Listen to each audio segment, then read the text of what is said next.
नमस्कार दोस्तों, फिर से स्वागत है आपका आपके अपने चैनल बी लाइक इंजीनियर्स में। दोस्तों, अगर आप भी अपने घर बनाने की प्लानिंग कर रहे हैं या आप जल्दी से जल्दी अपना घर बनाना शुरू करने वाले हैं तो ये वीडियो आपके लिए बहुत हेल्पफुल होने वाला है, क्योंकि इसमें मैं बताने वाला हूँ कि घर बनाते टाइम आपको कौन कौन से काम करवाना पड़ेंगे, कौन कौन सी स्टेप से गुजरना पड़ेगा।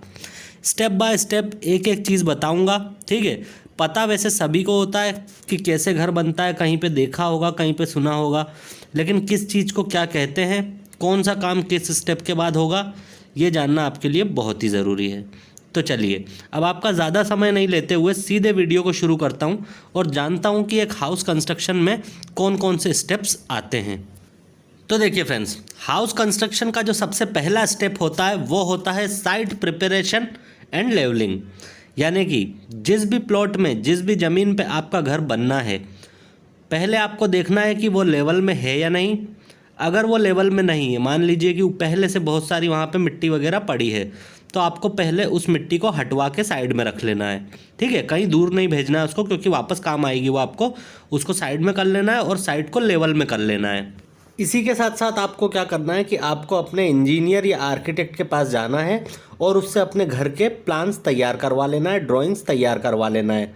आपको अपनी पूरी रिक्वायरमेंट उसको बतानी है कि आपको कितने फ्लोर का घर चाहिए, क्या साइज़ का आपको घर चाहिए उसमें कौन कौन से रूम आपको प्रायोरिटी पे चाहिए, पार्किंग चाहिए या नहीं चाहिए, स्टेयर्स अंदर चाहिए या बाहर चाहिए, ठीक है, खुद के रहने के लिए चाहिए या रेंट पोर्शन के लिए चाहिए। एक एक चीज़ बता रहा हूँ मैं आपको ताकि कोई भी कन्फ्यूजन ना रहे, ठीक है ना। उसके बाद एक चीज़ आपको बिल्कुल याद रखना है, सेट बैक एरिया घर के चारों तरफ कितना रखना है, ये बहुत ज़रूरी होता है। आपकी सिटी की म्यूनसिपैलिटी के हिसाब से भी ये रूल होता है, तो ये आपको ज़रूर याद रख के चलना है। अगर सेटबैक एरिया के बारे में नहीं पता है आपको तो आप कमेंट करके बताइए, अगर जानना चाहते हैं तो मैं उस पर डिटेल में एक पूरा अच्छे से वीडियो बनाऊंगा, आपको बिल्कुल समझ आ जाएगा कि सेटबैक एरिया क्या होता है और कितना छोड़ना पड़ता है। तो आपको जो है डिज़ाइन ज़रूर करवाना है अपने इंजीनियर या आर्किटेक्ट से। आप अपने एरिया में रेट पता कीजिए उसका।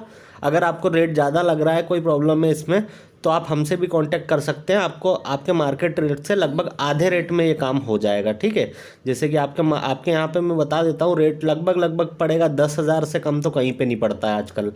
तो ये जो है आपको 5 या 6,000 रुपये में ये काम हो जाएगा आपका। तो अगर आप हमारे साथ अपने घर को प्लान करना चाहते हैं तो आप बिल्कुल, अगर आपकी मर्ज़ी है तो इस नंबर पे कांटेक्ट कर सकते हैं आप 9784428213।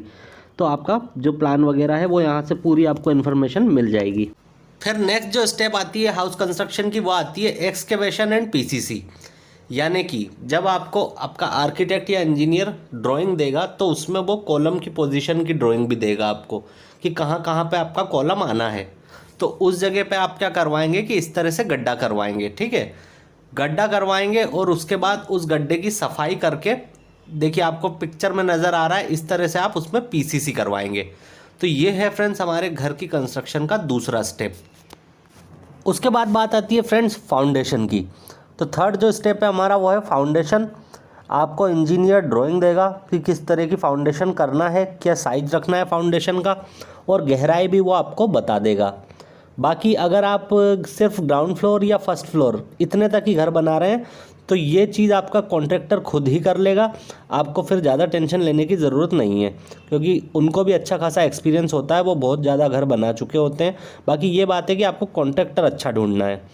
तो अगर आप सिर्फ ग्राउंड फ्लोर और फर्स्ट फ्लोर बना रहे हैं तो वो फाउंडेशन वो कर देते हैं उनके हिसाब से।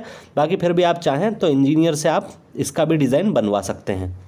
फाउंडेशन होने के बाद देखिए इस तरह से आप चारों तरफ ब्रिक वर्क करते हैं अपने घर के, और उसमें जो बीच में जगह बचती है उसमें हम क्या करते हैं कि बैक फिलिंग कर देते हैं, यानी कि मुरम भर देते हैं। तो मुरम भरने के टाइम में आपको इनमें क्या क्या ध्यान रखने वाली चीज़ है कि एक तो मुरम भरेंगे आप तो उसमें अच्छे से आपको पानी छोड़ना है ताकि वो सेटल हो जाए। नहीं तो अगर वो पानी नहीं रहेगा उसमें तो बाद में क्या होगा, जब आप फ्लोरिंग वगैरह कर देंगे, टाइल लगा देंगे, बाद में बैठ गया तो आपका पूरी फ्लोरिंग भी बैठ जाएगी साथ में। तो इसमें जो है आपको पानी से इसको सेटल ज़रूर करवाना है। इसके बाद फ्रेंड्स आता है प्लिंथ बीम। तो देखिए प्लिंथ बीम का भी जो है डिज़ाइन आपको मिलता है इंजीनियर या आर्किटेक्ट से। जब आप पूरी सारी डिज़ाइन उससे लेते हैं तो उसमें आपको प्लिंथ बीम की भी डिज़ाइन मिलती है कि कहाँ पे प्लिंथ बीम रखना है और कौन सी साइज़ का रखना है, उसमें कौन सा सरिया देना है, सब मिलता है। लेकिन अगर आप डिज़ाइन नहीं लिए हैं या डिज़ाइन नहीं लेना चाह रहे हैं तो आपको क्या करना है फिर कि जहाँ जहाँ भी आप वॉल देना चाहते हैं, ठीक है, उस जगह पे आपको नीचे प्लिंथ बीम देना है ना। और मान लीजिए कि अगर आप ग्राउंड फ्लोर बना रहे हैं, सिर्फ अगर आप G+1 तक भी बना रहे हैं ना, तो आपको 9x16 का प्लिंथ बीम दे दीजिए, या 9x12 का भी दे दीजिए, कोई प्रॉब्लम नहीं है। तो इस साइज़ का प्लिंथ बीम आपको दे देना है। एक और बारी आती है इसमें कि सरिया कौन सा रखना है ना। तो सरिया देखिए, आपको सरिया कौन सा रखना है इसमें, तो आपको 4-12 के सरिया आप रख सकते हैं इसमें, ठीक है ना, जिसमें आपका टॉप में एक एक एक्स्ट्रा बार रहेगा और बॉटम में भी एक एक एक्स्ट्रा बार रहेगा। अगर आप चाहें तो बॉटम के छोड़ दीजिएगा, लेकिन टॉप में एक एक्स्ट्रा बार ज़रूर रखना है आपको। प्लिंथ बीम के बाद आता है फ्रेंड्स हमारा कॉलम कास्टिंग। तो आपका जो कॉलम का सरिया बंद के शटरिंग लग के कॉलम की कास्टिंग हो जाएगी। कॉलम की कास्टिंग करते वक्त आपको ध्यान रखना है कि आपका कॉलम एकदम सीधे रहे, सारे एक लाइन में रहे, ठीक है। पहले ही आपको सूत लगा के देखना है उसको। उसके बाद जो कॉलम का सरिया आपका ऊपर जाएगा, है ना, छत की तरफ जो सरिया जाएगा वो लंबा रखवाना है आपको, कम से कम कि जो फर्स्ट फ्लोर की जो हाइट रहेगी ना उसमें भी आधा आ जाए, वो इतना लंबा कम से कम आपको कॉलम का सरिया ऊपर रखवाना है। ऐसा नहीं कि छत में ख़त्म हो रहा है आपका सरिया, ठीक है। अगर आधा नहीं भी जा पा रहा है ऊपर, तो कम से कम छत में तो ख़त्म नहीं होना चाहिए वो।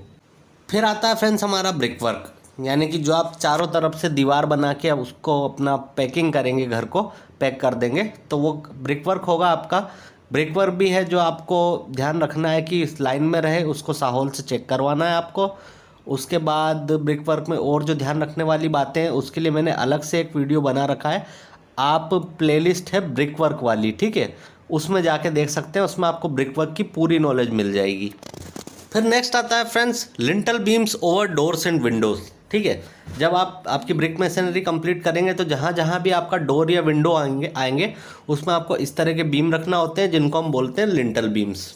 तो ये बीम आप अगर वैसे तो आप सभी जगह पे, जैसे सिर्फ डोर पे ना रखते हुए कॉलम से कॉलम चला दें तो बेहतर ही है, लेकिन अगर आप डोर पे रखना चाहते हैं सिर्फ, है ना, तो मैं दोनों का साइज़ आपको बता देता हूँ। देखिए, आप कॉलम से कॉलम चला देंगे तो सबसे बढ़िया है, क्योंकि क्या होता है, जो आपकी ब्रिक वर्क की हाइट जाएगी, मान लीजिए कि आपकी सीलिंग हाइट आपने 11 फीट रखी, ठीक है, तो बीच में एक जगह बीम आ जाता है ना, तो आपकी सिर्फ इतनी लंबी दीवार के बीच में अगर बीम आ जाता है तो उसकी मजबूती बढ़ जाती है।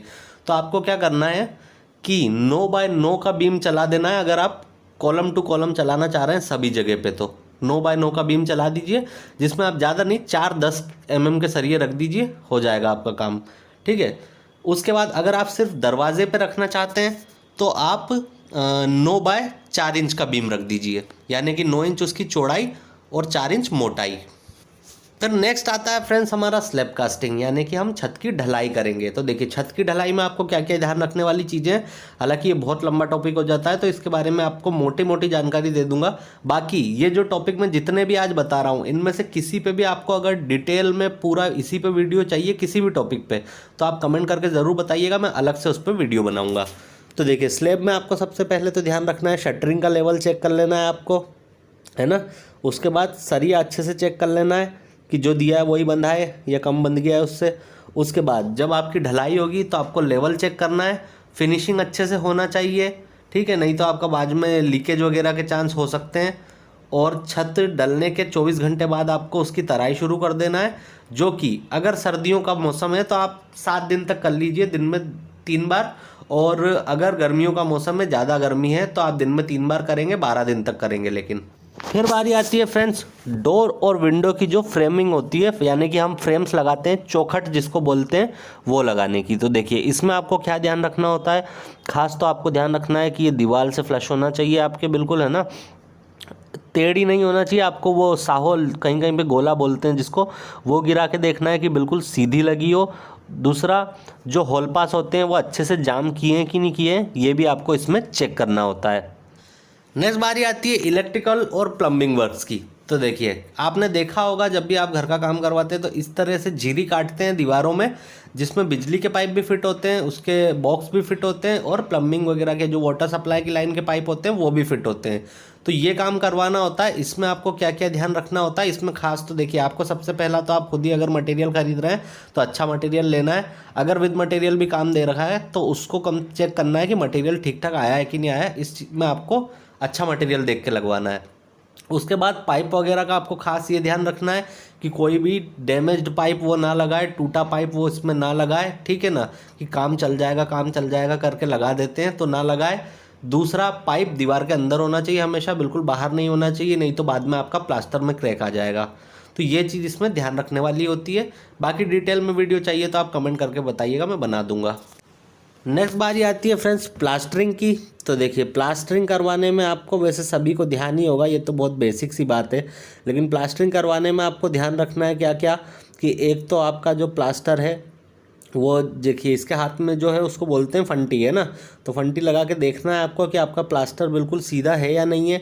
दूसरा, गोला भी गिरा के देखना है ऊपर से नीचे तक, ये चीज़ देखना है। तीसरी चीज़ ये देखना है कि फिनिशिंग कैसी हुई है प्लास्टर की, अच्छे से फिनिश करवाना है अपने प्लास्टर को।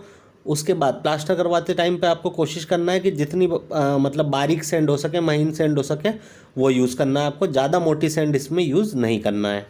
नेक्स्ट बात आती है फ्रेंड्स टाइल वर्क की।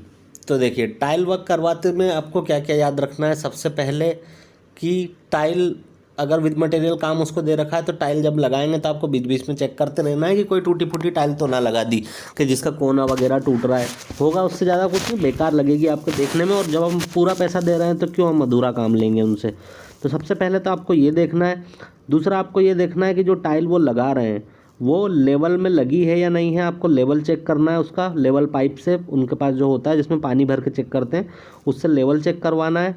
उसके बाद जो वॉल टाइल अगर आप लगा रहे हैं दीवारों पे, तो उसको भी देखना है कि वो सीधी गोले में लगी, साहोल में लगी है या नहीं लगी है। तो ये सब बातें आपको टाइल वर्क में ध्यान रखना है। इसके बाद दोस्तों, घर को अच्छे से हम प्रॉपर पुट्टी करवाते हैं जहाँ जहाँ करना है, अंदर बाहर पेंट करवाते हैं, और पेंट और पुट्टी करवाने के बाद आप जो है वुड वर्क और जो बची हुई आपकी फिटिंग्स है, जैसे कि डोर कसना है आपको, विंडो कसना है, ठीक है, तो इसमें आपको ज़्यादा टेंशन वाला कोई काम होता नहीं है, इसमें सिर्फ फिटिंग ही करना होती है, तो ये हो जाता है, ज़्यादा आपको परेशानी वाली बात नहीं आती है इसमें, ठीक है। इसी के साथ साथ आपका सैनिटरी वाला पूरा फिटिंग अब हो जाएगा इसके बाद में, और जो हार्डवेयर की फिटिंग होती है, यानी कि डोर वगैरह का जो लॉक है, ये जो बाकी काम होते हैं, ये सारे काम भी यहाँ से होने के बाद आपका जो है एक प्रॉपर घर तैयार हो जाता है। तो दोस्तों, ये था हमारा आज का वीडियो, जिसमें मैंने आपको घर बनाने की पूरी प्रोसेस का, ठीक है, शुरू से लेकर एंड तक की प्रोसेस का एक मोटा मोटा ओवरव्यू दे दिया है। अगर आप इसमें किसी भी टॉपिक पे डिटेल्ड वीडियो चाहते हैं तो जैसा कि मैंने पहले भी कहा, आप कमेंट करके बताइएगा, मैं उस पर वीडियो ज़रूर बनाऊंगा। उम्मीद करता हूँ आपको ये इन्फॉर्मेशन पसंद आई होगी और आपके काफ़ी डाउट क्लियर हो गए होंगे। अगर वीडियो आपको सच में पसंद आई है तो यार वीडियो को लाइक कीजिए, अपने दोस्तों के साथ शेयर कीजिए, चैनल को सब्सक्राइब कर लीजिए और उसके पास जो बेल बटन है उसको ऑन कर लीजिए, जिससे कि जब भी मैं कोई इसी तरह का इम्पोर्टेंट वीडियो डालूंगा तो वो आपसे गलती से भी मिस ना हो जाए। चलिए फ्रेंड्स, मिलूंगा अगले वीडियो में एक और नई बेहतर जानकारी के साथ। तब तक के लिए विदा लेना चाहूँगा। जय हिंद, धन्यवाद।